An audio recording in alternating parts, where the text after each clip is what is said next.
เนื้อเห็นมั้ยเราไปบอกบ้านมาเนี่ยตัดหางปล่อยรถดอกเป็นแบบเป็นเรื่องงานเป็นผัวเป็นเมียกันเดินหลาพระเจ้าเดี่ยวไงนักเรียนอะไรทันเดียมท่านจะเป็นปอมทั้งภูมิมีบาดไว้มีเพิ่งจะบุ้งเบ็ดเสร็จเพิ่งมาเด็ดก็ละเป็นมาใส่สอดพื้นตะพีเขาก็หลังเขาเดี๋ยวละเป็นแหงมาแล้วว่าวิ่งวิ่งป่าเดิน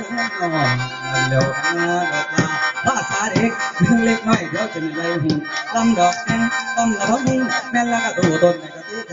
รักเปียกใจได้ละแม่แนวได้ละมันละมันละมาอย่างหานักแต่ลำเนี่ยไม่นักจะสู่ใครสู่กับพระกินกันผู้กว้างผู้เลิศซึ้งเลิศซึ้งและถึงห้องผู้เจ้ามาทำที่เลยแม่ส่วนละหมอลำจากมาหัวเรือแม่ละก็ไม่เด็กตึงดินนอนจังตาปัดละละนาทิ้งบุงทิ้งพุ่งซื้อเสียงของป่าจังละไปหาแม่ผมเนี่ยพี่ก็ละปลาสออันเดอผู้นั้นเดินนันเดอสองนันเดินเป็นละผู้นั้นผู้นั้นสุดอันซื้อเสียงตั้มเมื่อนี่เอาโหลดเนี่ยนั่งละก็ถึงเรือแม่ดอกคนไปในที่ให้รอถึงละแต่ละเดือนแม่คนรอตัวน้องไปมาพักหน้าความเนี่ยแม่ก็หาสันตะละสละเดินมาเดียวกันดอกแม่ฟังสีแก้วก็ตาเลยฮะพุ่งมาเจ็บแต่ละเดือนแม่ขึ้นบาละมือกำตัวคอยออกไปมาห้องนี้นั่งละก็ยังดูแม่เรียบร้อยดูท่าทั้งไหนมาดันเดิน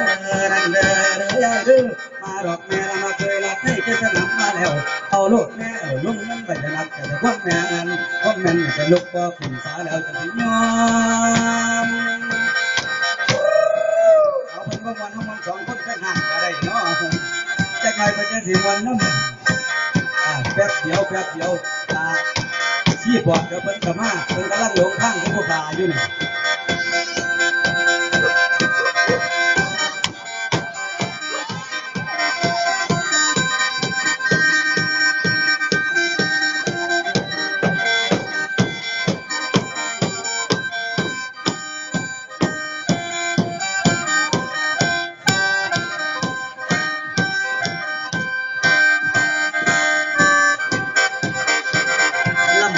ก่อนไปพร้อม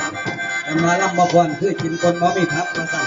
ตั้งแต่ก้นขาหักนำกันไปยั่งเล่าตั้งขาลำย่างเดียวจนตาสวดข้อรอมันบ่ไหวชัวสิฮอดตีสองแม่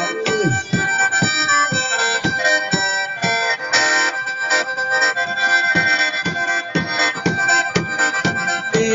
ตาเลเตเตแต่พอเคยตีติดก็คือสิบ่